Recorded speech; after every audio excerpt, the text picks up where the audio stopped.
Good morning po. Welcome po sa Kapihan with the Lord. Narito po ako sa inyo upang share ko po sa inyo ang ating pag-aaralan. The Parable of the Persistent Widow. So Luke 18, 1-8. Basahin ko po. Then Jesus told his disciples a parable to show them that they should always pray and not give up. He said, in a certain town, there was a judge who neither feared God nor cared about men. And there was a widow in that town who kept coming to him with the plea, "Grant me justice against my adversary." For sometimes he refused, but finally he said to himself, "Even though I don't fear God or care about men, yet because this widow kept bothering me, I will see that she gets justice so that she won't eventually wear me out with her coming."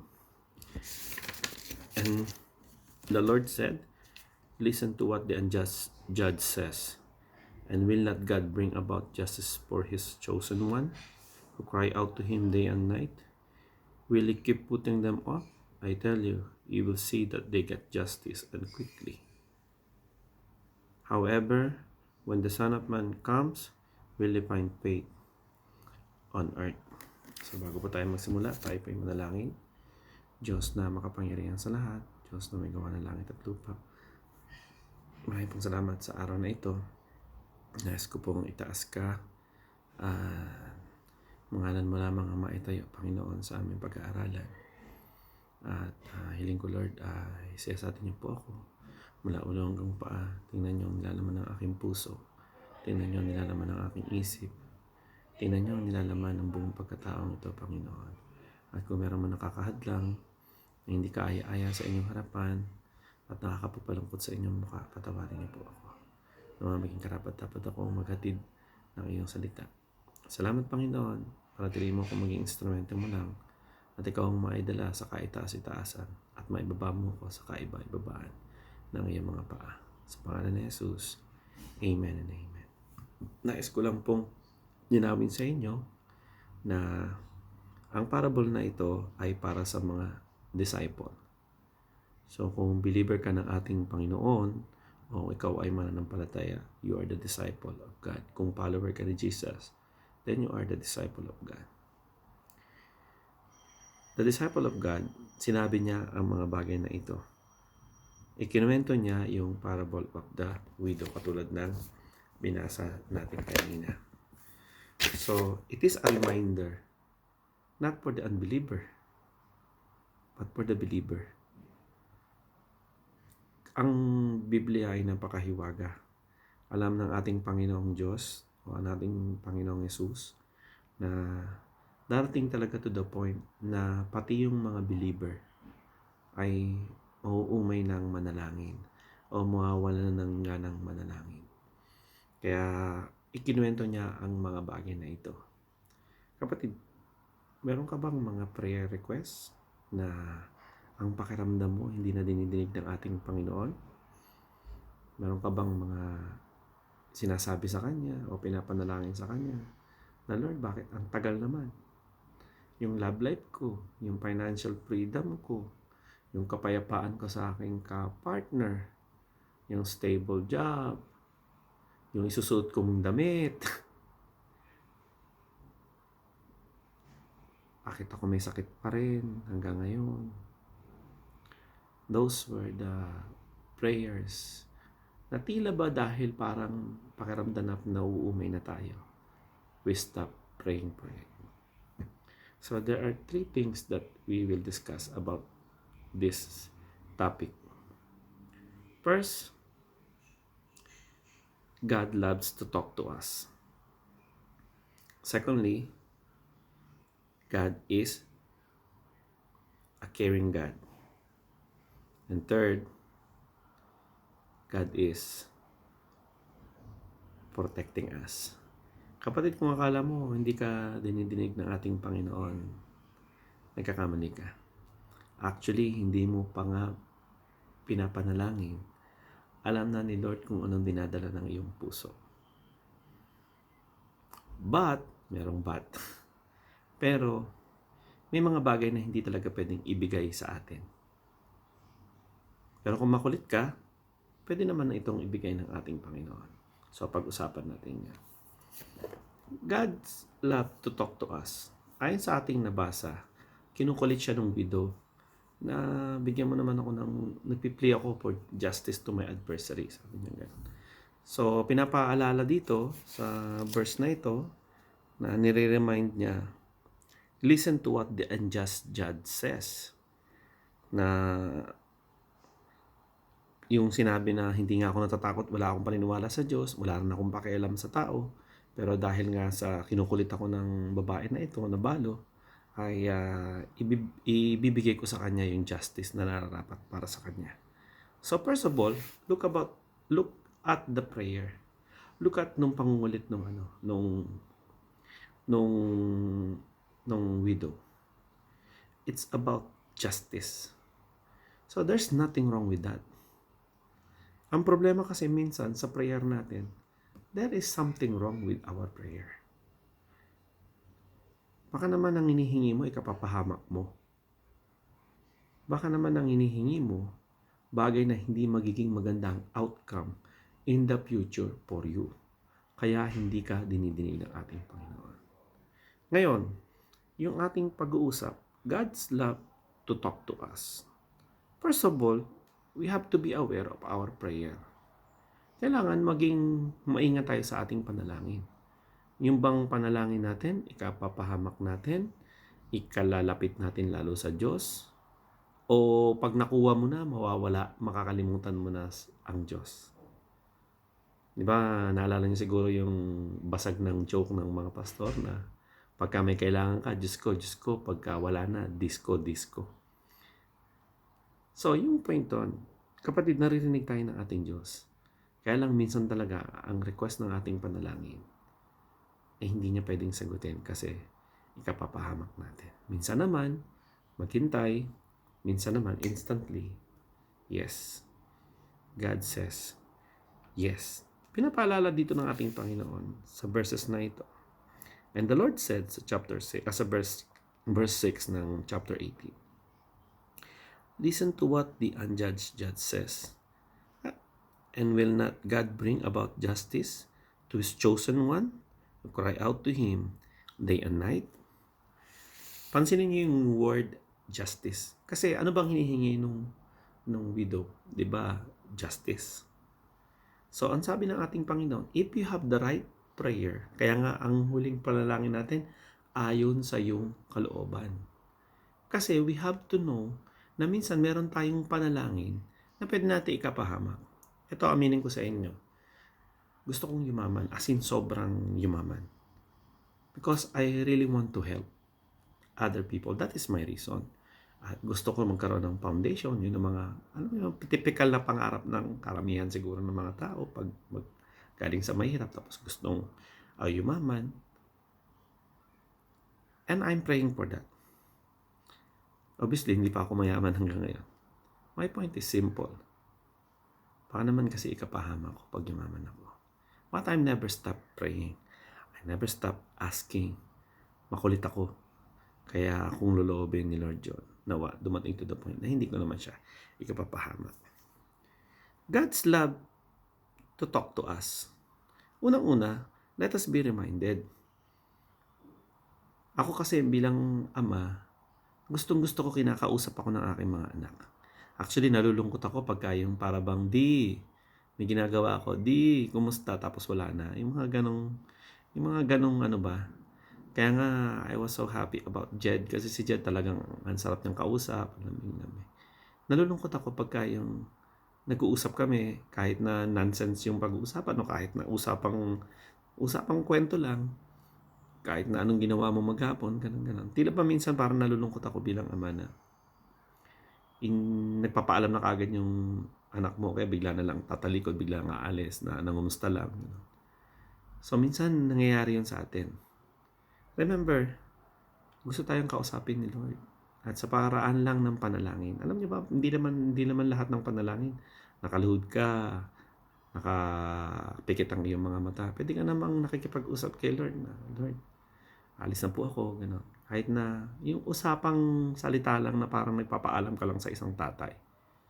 God's love to talk to us. Kaya nga sabi niya sa mga disciple niya, remember, this is the faithful servant of Jesus Christ. Mga followers to, they were the 12 disciples. They were the famous apostles ng ating Panginoon. That you should always pray na kailangan nating manalangin. Bakit? Gusto ng ating Panginoon na gustong-gusto niya makipag-usap sa kanyang mga anak. Number 2, God is a caring God. So, babalik ko kayo sa verse 6. Sabi ng ating Panginoon, kung yung ngang masama yung walang takot sa Diyos at wala rin siyang pakialam sa tao. No fear God at wala ang fear sa tao, wala siyang pakialam. Ibibigay dahil sa kakulitan pa kayang iyong Diyos sa kanyang mga chosen people. So, ang point doon, He really cares for us. Baka akala mo, yung prayer mo kasi hindi dinidinig ni Lord kasi akalaan mo, walang pakialam sa iyo ang ating Panginoon. Patid nagkakamali ka. Ano man ang sitwasyon sa buhay mo, He cared for you. Kahit nakahandusay ka na sa kama, believe me, He cared for you. Remember Matthew? Ang sabi niya doon, yung mga ikakatayan na lang nadadalahin na sa katayan. Still loved by God. Ikaw pa kaya na pinili ng ating Panginoon? Ano man yung kaisipan tungkol dun sa word na kakatayin na, pero still loved by God, pero kinatay pa rin. Namatay pa rin. Kinain pa rin. Ano man yung after all of this situation na ipibigay sa atin ng ating Panginoon, siguradong mas dakila yun at mas kahanga-hanga sa bagay na dinadanas mo ngayon. God loves to talk to us and God is caring for us. God is a caring God. Kaya minsan hindi dinidinig ng ating Panginoon because He cares for you. Ayaw kanyang malayo sa kanya, kapatid. And God is protecting us. Katulad nga ng sinabi ko kanina, sample lang naman. But as I told you, I never stop praying. Kung halimbawa, yayaman ako, papahama ko naman. Di ba? Ang daming ganyan. Na biglang yaman, tapos biglang nakikidnap or murder kasi na-hold up. So, alam ko naman, hindi yun loloobin ni Lord kung ano man ang kalooban niya. Pero ang point ko lang is God want us to be protected. Gusto niyang proteksyonan tayo. Kaya nga sa bawat hakbang ng ating buhay, dapat tayo ay nananalangin. Hindi ko malimutan yung nakalimutan yung nasa prayer meeting ako every Tuesday sa Abu Dhabi. Ang prayer request, parang napaka-typical. Para sa akin, bakit kailangan pang ipanalangin yun? They are praying to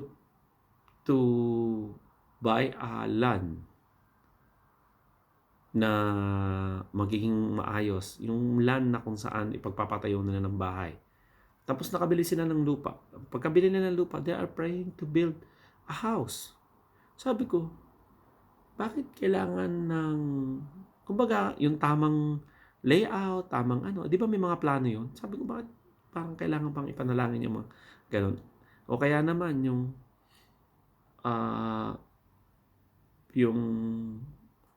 mga daily routine na yung iingatan niyo po ako sa aking pagsakay ng bus, yung mga ganun. So, but God reminded me na that's the people who wants to have a closer relationship with the Lord. Di ba parang ang sarap yung mga anak mo, alam mo kung saan pupunta. Daddy, pupunta lang ako dito, pero babalik din ako. Dad, pupunta kami sa ganyan. Yung mga ganun ba? So, God is protecting us. Pero meron akong isang verse na ito na gusto kong i-highlight. Basahin natin yung verse 8. Sabi dito, I tell you, you will see that they will get justice, and quickly. However, when the Son of Man comes, will He find faith on the earth? Ito ang problema.